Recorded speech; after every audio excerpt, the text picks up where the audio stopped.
তো নমস্কার বন্ধুরা, আমি সৈকত চলে আসলাম আবার এক নতুন ভিডিও নিয়ে। তো বেশ কিছুদিন আগে নিউ টাউনের বাইপাস দিয়ে ওখান দিয়ে যাওয়ার সময় আমার এক পেশেন্ট বাইক চালিয়ে যাচ্ছিল। তো ওখানে এক মেশিন, যেগুলো পিক আপ ভ্যান বলেন আপনারা, তো ওর সাথে বাইকে ওর মানে অ্যাক্সিডেন্ট হয়। তো এর ফলে ওর হাঁটুতে প্যাটেলার ফ্র্যাকচার হয়ে যায় এবং আরও বিরাট পরিমাণে মাসেল লস হয়, অনেক ব্লাড যায়। তো এতে প্রায় ওর 12 থেকে 13টা স্টিচ পড়েছিল। এছাড়া বোন যেহেতু ফ্র্যাকচার ছিল, তো তার জন্য ছোটোখাটো একটু অপারেশন হয়েছিল। যাই হোক, পেশেন্টটাকে আমি এতদিন ট্রিটমেন্ট করলাম। তো এখন কেমন আছে, আম, কি ব্যাপার, চলুন ওরই মুখ থেকে শুনে নেই। তো লাস্ট পর্যন্ত দেখুন।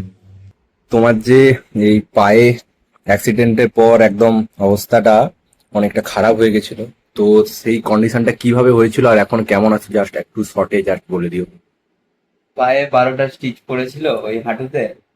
আর পাটা তো 1 মাস মানে পাটা মুড়তেই পারিনি, ওখানে প্যাড থাকতো।